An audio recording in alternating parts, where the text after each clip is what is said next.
Good morning students. Nursing foundation classes के अंदर आपका मोस्ट वेलकम। मैं मुकेश यानी आपका कैरियर मेंटर। आज अपन डिस्कस करेंगे कलेक्शन ऑफ स्पेसिमेन। ठीक है, अपन स्पेसिमेन कलेक्शन करते हैं, उसमें स्पेशली अपन यूरिन कलेक्शन की बात करेंगे। पहले अपन बात करते हैं डेफिनेशन की। क्या होता है डेफिनेशन? आपको पता है स्पेसिमेन में मतलब कोई भी अपनी स्मॉल क्वांटिटी के अंदर कोई भी सब्सटेंस, ठीक है, जैसे ब्लड है, यूरिन है, कफ है, ठीक है, जो भी है स्मॉल क्वांटिटी के अंदर वो सब्सटेंस लेते हैं और जो कंप्लीट बॉडी के अंदर जो होल सैंपल है, ठीक है, जो ब्लड ले रहे हैं तो पूरा ब्लड है, उसकी काइंड और क्वालिटी बता देगा। ठीक है, जैसे अपन सीबीसी के लिए ब्लड लेते हैं, बिल्कुल स्मॉल क्वांटिटी के अंदर लेते हैं 1 से 2 ml। अब वो ब्लड अपनी बॉडी के अंदर कितना कंप्लीट टोटल ब्लड बता देता है, ठीक है, सब सारी वैल्यू बता देता है।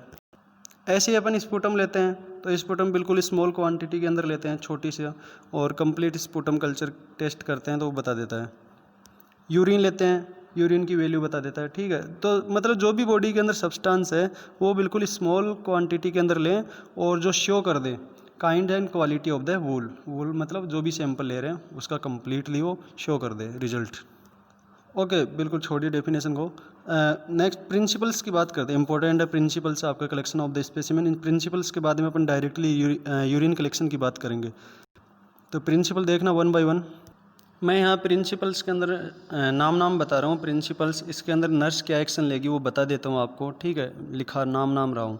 फर्स्ट वन देखिएगा, contaminated and improperly collected specimen will produce false result which will adversely affect the diagnosis and treatment of the client. इसमें क्या दिख रहा है आपको कि कोई भी अपन जो सैंपल ले रहे हैं, स्पेसिमेन कलेक्ट कर रहे हैं, वो कंटामिनेटेड कर लेते हैं या फिर इम्प्रॉपरली करते हैं, प्रॉपर तरीके से नहीं करते हैं, तो वो शो करेगा फॉल्स रिजल्ट। ठीक है, गलत रिजल्ट आएगा उसको, जो सीधा डायरेक्टली उसको एडवर्स इफेक्ट पड़ेगा, गलत इफेक्ट पड़ेगा। आप जो भी ट्रीटमेंट दे रहे हो पेशेंट को, जो भी डायग्नोस कर रहे हो, ठीक है, क्योंकि जो रिजल्ट ही सही नहीं आएगा तो ट्रीटमेंट भी सही नहीं जाएगा पेशेंट को। ठीक है, अब इसके अंदर आप नर्सेज की क्या एक्शन है, नर्सेज की क्या रिस्पॉन्सिबिलिटीज़ है। ठीक है, तो नर्सेज की आपकी रिस्पॉन्सिबिलिटी होती है कि आप पेशेंट को फुल्ली एडिक्वेट एक्सप्लेनेशन दो। ठीक है, क्या कलेक्ट कर रहे हो, कैसे कलेक्ट करना है, पेशेंट को फुल्ली गाइड करना है आपको। ठीक है, और जो भी पेशेंट्स को आपको बोलना है कि जेनाइटल एरिया को सोप एंड वाटर से वॉश करना है, फिर यूरिन कलेक्ट करना है। ठीक है, जो स्पेसिमेन ले रहे हो आप, यूरिन स्पेसिमेन ले रहे हो तब की बात है। ठीक है, जो भी आपके इक्विपमेंट्स हैं वो बिल्कुल क्लीन और ड्राई होने चाहिए। ठीक है, कोई भी एंटीसेप्टिक सॉल्यूशन नहीं होने चाहिए आपकी जो स्पेसिमेन बोतल है उसके अंदर। ठीक है, फॉल्स रिजल्ट आएगा नहीं तो। जहाँ तक हो सके, जहाँ तक एज सून एज पॉसिबल, जहाँ तक हो सके, जहाँ तक आपको मॉर्निंग स्पेसिमेन ही कलेक्ट करना है। ठीक है, चाहे यूरिन का करो चाहे स्पूटम का करो। ठीक है, जो भी स्पेसिमेन कलेक्ट करो जहाँ तक पॉसिबल है वो मॉर्निंग स्पेसिमेन ही कलेक्ट करना है। पेशेंट को जो आप कंटेनर दे रहे हो यूरिन कलेक्शन के लिए, उसमें आप पेशेंट को गाइड करना है कि जिस टाइम आप इसमें यूरिन लो उससे जस्ट पहले इसके ढक्कन को खोलना है, ओपन करना है, और जैसे ही आप यूरिन इसके अंदर कलेक्ट कर लो उसके तुरंत बाद इसको क्लोज कर देना है। ठीक है, तो ऐसे आपको बिल्कुल प्रॉपरली तरीके से पेशेंट को गाइड करना है, एजुकेट करना है, बताना है, और जो स्पेसिमेन कलेक्ट करे हो बिल्कुल प्रॉपर तरीके से करोगे। ठीक है, बिल्कुल सही तरीके से, नहीं तो भी प्रिंसिपल मैंने आपको बताया, कंटामिनेटेड और इम्प्रॉपरली कलेक्टेड स्पेसिमेन आपका फॉल्स रिजल्ट शो करेगा, जो डायरेक्टली एडवर्सली इफेक्ट पड़ेगा ट्रीटमेंट के ऊपर। जो भी आप पेशेंट को ट्रीटमेंट प्रोवाइड कर रहे हो सही ट्रीटमेंट नहीं दे पाएगा डॉक्टर। ठीक है, समझ में आ गया होगा। नेक्स्ट वन है, specimen allowed to stand at the room temperature for a long time will give false result due to. ठीक है, ड्यू टू किसके कारण, मैं इसमें बता रहा हूँ कि जो भी आप स्पेसिमेन कलेक्ट किए हो, आपने ब्लड स्पेसिमेन लिया है, स्पूटम स्पेसिमेन लिया है, उसको आप लॉन्ग टाइम तक, लंबे टाइम तक आप उसको रूम टेम्परेचर पर रख रहे हो। ठीक है, तो वो गलत रिजल्ट दे सकता है। ठीक है, क्यों आप लंबे टाइम पर रख रहे हो उसको, जिसमें आपको डिकम्पोजिशन ऑफ द स्पेसिमेन। ठीक है, डिकम्पोजिशन मतलब ये आप स्पेसिमेन को लंबे टाइम तक रख रहे हो तो उसके अंदर जो भी सेल्स है, जो भी कंटेंट्स हैं, ठीक है, वो बिल्कुल ख़राब होने लग जाते हैं, यूँ मानो। या फिर मैं नेक्स्ट बात कर रहा हूँ कि multiplication of the undesirable bacteria. ठीक है, उसके अंदर आप स्पेसिमेन लिए हो, आप स्पूटम कल्चर करने के लिए AFB एसिड फास्ट बेसिलाई का TB ट्यूबरकुलोसिस के लिए आप टेस्ट कर रहे हो। ठीक है, उसके अंदर जो पहले से जो बैक्टीरिया हैं वो मल्टीप्लिकेशन करने लग जाएंगे, और ज़्यादा बैक्टीरिया ग्रोथ हो जाएगी। ठीक है, लंबे टाइम तक रखते हो तो। Destruction of the pathogenic bacteria. ठीक है, जो भी पैथोजेनिक बैक्टीरिया जो जो आपके जो डिजीज़ होने वाली है, ठीक है, डिजीज़ को शो करेंगे आपके डायग्नोसिस के अंदर, इन्वेस्टिगेशन के जो डिजीज़ शो करेंगे, ठीक है। ट्यूबरकुलोसिस टीबी के लिए आपको एसिड फास्ट बेसिलाई जो बैक्टीरिया है, ठीक है, एएफबी, वो डिस्ट्रक्शन होने लग जाएगा लंबे टाइम तक। तो इसके अंदर मैंने आपको बताया सेकंड प्रिंसिपल के अंदर कि आप जो भी स्पेसिमेन ले रहे हो उसको लंबे टाइम तक यदि आप रूम टेम्परेचर पर रखते हो, लंबे टाइम तक उसको स्टोर किए रखते हो, तो वो फॉल्स रिजल्ट देगा, गलत रिजल्ट देगा, क्योंकि उसके अंदर जो स्पेसिमेन है वो ख़राब होने लग जाएगा, डिकम्पोजिशन होने लग जाएगा, जो भी है उसके अंदर जो बैक्टीरिया हैं और ज़्यादा ग्रोथ करने लग जाएंगे, जो पैथोजेनिक बैक्टीरिया जो डिजीज़ को शो करेंगे वो डिस्ट्रक्शन होने लग जाएंगे, ठीक है, डेथ होने लग जाएगी। तो इसके लिए यहाँ पर आपकी नर्सेज की क्या रिस्पॉन्सिबिलिटीज़ है, ठीक है। आपको पता है कि आपकी ये रिस्पॉन्सिबिलिटी है जहाँ तक हो सके, जहाँ तक पेशेंट से जो स्पेसिमेन आप कलेक्ट कर रहे हो उसको तुरंत लेबोरेटरी भेजो, ठीक है, स्टोर नहीं करना उसको लंबे टाइम तक। और यदि किसी मजबूरी में किसी कारणवश उसको स्टोर करना पड़ रहा है तो उसको रेफ्रिजरेटर में रखो, ठीक है। ठीक है, रेफ्रिजरेटर में इसलिए मैंने आपको हॉट एंड कोल्ड एप्लीकेशन बताया था, उसके अंदर मैंने कहा था कि जो आप कोल्ड के अंदर रखते हो तो कोल्ड के अंदर बैक्टीरिया जो है ग्रोथ कम करते हैं, ठीक है, जो बैक्टीरिया इनहिबिट हो जाती है, बैक्टीरिया ग्रोथ नहीं कर पाते हैं। तो आप या तो रेफ्रिजरेटर में रखो या फिर जहाँ तक हो सके वहाँ तक एज सून एज पॉसिबल जो भी आप स्पेसिमेन लो तुरंत लेते ही उसको लेबोरेटरी में भेज दो, ठीक है, स्टोर नहीं करना है। मैं आपको बता रहा हूँ ये सारी नर्सेज की क्या रिस्पॉन्सिबिलिटीज़ है, लिखा रहा हूँ पॉइंट है, ठीक है। फर्स्ट वन हो गया, सेकंड हो गया, थर्ड वन देखिएगा the accuracy and reliability of finding depend upon the correct method of collection, transmission of the specimen to the laboratory and recording of reports. Inaccurate result में mislead the physicians the diagnosis and treatment of the client. देखिएगा इसमें, ठीक है, इसमें देखिएगा आपको कब पता चलेगा कि जो आपने काम किया, जो आपने स्पेसिमेन लिया है, ठीक है, वो बिल्कुल एक्यूरेट है, बिल्कुल सही है, रिलायबल है, ठीक है, वो आपके ऊपर डिपेंड करता है, ठीक है। आपने यदि करेक्ट मेथड काम में लिया है, जो स्पेसिमेन कलेक्शन करने का बिल्कुल सही मेथड काम में लिया है, ठीक है, अच्छे तरीके से किया है तब, ठीक है, आपने स्पेसिमेन लेके पेशेंट से लेबोरेटरी में भेजा है, ठीक है, वो ट्रांसपोर्ट किया आपने, बिल्कुल सही किया है, तब जाके रिकॉर्डिंग ऑफ द रिपोर्ट, आपने रिकॉर्डिंग किया है पेशेंट ने नेम, एज, सेक्स वगैरह कंप्लीट, ठीक है, ये सारा आपने सही किया है, तब जाके आपको एक्यूरेसी और रिलायबिलिटी का पता चलेगा, ठीक है, समझ में आ रहा होगा।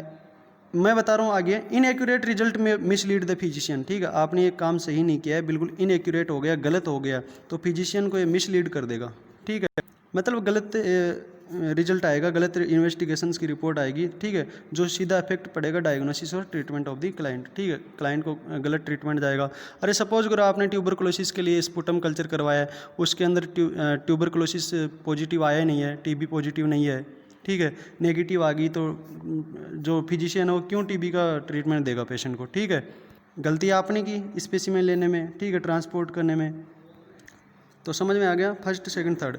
फोर्थ वन देखिएगा, इसके अंदर आप नर्सेज की क्या रिस्पॉन्सिबिलिटीज़ है वो देखिएगा, नर्सेज एक्शन क्या करोगे यहाँ पर आप, ठीक है, आप जो भी स्पेसिमेन ले रहे हो, स्पेसिमेन लेने के जस्ट बाद में उसके ऊपर लेबल लगाना है, ठीक है, जिस भी कंटेनर में आप स्पेसिमेन लिए हो, ब्लड का, स्पुटम का, यूरिन का, ठीक है, उसके ऊपर लेबल लगाना और लेबल के ऊपर आपको कंप्लीटली डेटा लिखना है, ठीक है, क्या क्या लिखोगे आप, नेम ऑफ द क्लाइंट है, age, bed number, ward, OPD number, IPD number, name of specimen, nature of the test to be done, ठीक है, मतलब क्या टेस्ट कर रहे हो, डेट ऑफ कलेक्शन, कौन सी डेट को आप ये स्पेसिमेन कलेक्ट किए हो, ठीक है, ये सारी इन्फॉर्मेशन आप लेबल के ऊपर लिखोगे और उसके ऊपर चिपकाओगे, टेप करोगे और उसके ऊपर डॉक्टर्स के सिग्नेचर करवाओगे, ठीक है, या फिर लिखोगे कौन से डॉक्टर ने आपको ये टेस्ट करवाने के लिए एडवाइस किया है, ठीक है, बाई डॉक्टर मनोज कुमार जो भी है। आपका जो स्पेसिमेन लिया आपका मिसलीड ना हो तो उसको बिल्कुल प्रॉपर प्लेस में रखोगे। गांव में आंधी चल रही है ठीक है, तो ये सारी नर्सेज की आपकी रिस्पॉन्सिबिलिटीज़ होती है, बिल्कुल उसके ऊपर लेबल लगाना, सही तरीके से कलेक्ट करना और नर्सेज जो क्लाइंट्स का रिकॉर्ड उसके अंदर रिकॉर्ड कर देना। नेक्स्ट मैं बात करूँ फोर्थ वन, देखिएगा, blood chemistry is not uniform through out the day, it varies with the food intake. आपको पता है आप जो ब्लड कलेक्ट कर रहे हो, ठीक है, मैंने आपको बताया था कि जो भी आप स्पेसिमेन कलेक्ट करो जहाँ तक हो सके वहाँ तक मॉर्निंग टाइम स्पेसिमेन आपको कलेक्ट करना है, ठीक है। जैसे यहाँ पर मैं एग्जांपल देता हूँ, इसमें मैंने बताया कि blood chemistry is not uniform, ठीक है, आप जो भी ब्लड ले रहे हो, जो भी ब्लड का स्पेसिमेन ले रहे हो, सारे दिन में सुबह ले रहे हो, दोपहर ले रहे हो, शाम ले रहे हो, सारा सेम नहीं आएगी रिपोर्ट, ठीक है, अलग अलग आएगी, इट वेरीज, ठीक है, वेरीज का मतलब डिफरेंट, ठीक है। फूड इंटेक आपने खाना खाने से पहले, डायरेक्टली एग्जाम्पल की बात करूँ, जैसे कोई डायबिटीज़ मेलाइटिस का पेशेंट है, कोई शुगर का पेशेंट है जिसको आप शुगर बोल रहे हो, ठीक है, डायबिटीज़ मेलाइटिस का पेशेंट है, वो खाना खाने से पहले बिफोर इनटेक, ठीक है, उसकी वैल्यू जो है बिल्कुल कम आएगी, ठीक है। खाना खाने के बाद में बिल्कुल वैल्यू ज़्यादा आएगी। तो वो वेरीज तो करे, उसके अंदर डिफरेंट तो आ रही है, ठीक है। तो आपको ये ध्यान रखना है। डायबिटीज़ मेलाइटिस वाले पेशेंट की आप वैल्यू चेक करो, ठीक है। जो एम्प्टी स्टमक आप लेते हो, खाली पेट लेते हो, 70 से 110 जो वैल्यू आती है mg पर डेसीलीटर के अंदर, और जो आफ्टर इनटेक कर रहे हो खाना खाने के बाद में आपने लिया है वैल्यू तो 150 के अप्रोक्स, ठीक है। तो ऐसे ही आपको ध्यान रखना है कि फूड लिया है कि खाली पेट है, ठीक है। समझ में आ रहा होगा आपके। तो ये नर्सेज की रेस्पॉन्सिबिलिटीज़ होगी आपको। नेक्स्ट बात करूँ, specimen act as a media for transmission of disease to the personnel who handle them carelessly. इसमें है कि जो भी आप स्पेसिमेन ले रहे हो, ठीक है, आप यदि केयरलेस ले रहे हो, अच्छे से काम नहीं कर रहे हो, उसमें कुछ गड़बड़ी कर रहे हो, ठीक है, कोई मिसलीड कर देते हो, कुछ यूँ मानो कि आपका जैसे मीडिया का काम होता है, ठीक है, जो भी इन्फॉर्मेशन होती है फटाफट तुरंत हर जगह फैल जाती है, ठीक है। तो आपने भी यदि वो स्पेसिमेन जो आपने गलत लिया है, ठीक है, केयरलेसली जो काम किया है, तो स्पेसिमेन भी एक मीडिया की तरह काम करेगा, ठीक है। जो आपका डिजीज़ ट्रांसमिशन है वो फटाफट एक पर्सनल से दूसरे पर्सनल यहाँ पर हॉस्पिटल समझो, हॉस्पिटल्स के अंदर जितने मेंबर है, जिसको आप नोजोकोमियल इन्फेक्शन भी बोलते हो, ठीक है। नोजोकोमियल इन्फेक्शन आप हॉस्पिटल के अंदर 2-3 दिन रह रहे हो लगातार रेगुलर, ठीक है, आपको भी नोजोकोमियल इन्फेक्शन हो जाता है, वो भी छोड़िए यहाँ पर। तो डायरेक्टली मैं बता रहा हूँ कि जो स्पेसिमेन भी एक मीडिया की तरह काम कर रहा है, ठीक है, आपकी जो डिजीज़ ट्रांसमिशन के लिए, ठीक है। लेकिन कब, हु हैंडल देम केयरलेसली, यदि आप वहाँ पर कोई सही से काम नहीं करते हो तो, ठीक है। मैंने इसीलिए आपको फर्स्ट प्रिंसिपल्स के अंदर बताया था कि contaminated and improperly collected specimen will give false result, ठीक है। तो आपको जो काम करना है बिल्कुल प्रॉपर तरीके से करना है, प्रॉपर तरीके से आपको स्पेसिमेन कलेक्ट करना है, ठीक है। नहीं तो ये लास्ट का प्रिंसिपल है ये कि specimen act as a media, specimen भी एक मीडिया की तरह काम करता है, ठीक है, डिजीज़ ट्रांसमिशन के लिए, ठीक है, वूल पर्सनल के अंदर, जो भी जितने पर्सन है सभी के अंदर। लेकिन कब, हु हैंडल देम केयरलेसली, यदि आप गलती से काम करते हो तब, ठीक है। तो आपको इसमें ऐसे लग रहा होगा कि जो डॉक्टर्स रिपोर्ट देखता है, डॉक्टर से भी ज़्यादा जो लैब टेक्नीशियन होते हैं, जो स्पेसिमेन कलेक्ट करते हैं, डायग्नोस करते हैं, इन्वेस्टिगेशन करते हैं, ठीक है, डॉक्टर रिपोर्ट देख के ट्रीटमेंट प्रेस्क्राइब करता है, लेकिन गलती वहीं से हो जाती है, ठीक है। तो स्पेसिमेन भी इम्पोर्टेंट है यहाँ पे। स्पेसिमेन कलेक्ट सही करोगे, सही इन्वेस्टिगेशन करोगे, आप सही जांच करोगे, तब जाके डॉक्टर सही ट्रीटमेंट दे पाएगा, ठीक है। तो यहाँ पर भी आपकी नर्सेज की रेस्पॉन्सिबिलिटी वही है, पर फर्स्ट में आपको मैंने बताया था, ठीक है। बिल्कुल सही तरीके से आपको स्पेसिमेन कलेक्ट करना है। कोई आपकी जो बोतल है उसके अंदर कोई एंटीसेप्टिक सॉल्यूशन नहीं होना चाहिए, बिल्कुल क्लीन होना चाहिए। आपको पेशेंट को गाइड कर देना है कि जो भी जेनिटल ऑर्गन है उसको वॉश कर लेना है, बिल्कुल क्लीन एंड ड्राई कर लेना है, ठीक है। क्या कलेक्ट करे हो, कब कलेक्ट करे हो, पेशेंट को सारा एजुकेट करना है, ठीक है। जहाँ तक हो सके, जहाँ तक मॉर्निंग टाइम का स्पुटम या जो भी स्पेसिमेन है वो कलेक्ट करना है, ठीक है। कंटेनर को जस्ट बिफोर ओपन करना है और जो स्पेसिमेन लेने के जस्ट आफ्टर उसको क्लोज कर देना है, ठीक है। ये सारी आपको सावधानी बरतनी है। Okay, thank you students. आपको कहीं भी कोई दिक्कत हो, कोई समझ में नहीं आ रहा हो, तो आप व्हाट्सएप पे डायरेक्टली या फिर कमेंट बॉक्स में जो भी आप कमेंट करके बता दीजिएगा। बस आपको समझ में आना चाहिए जो भी समझा रहा हूँ। Okay, thank you for listen this class.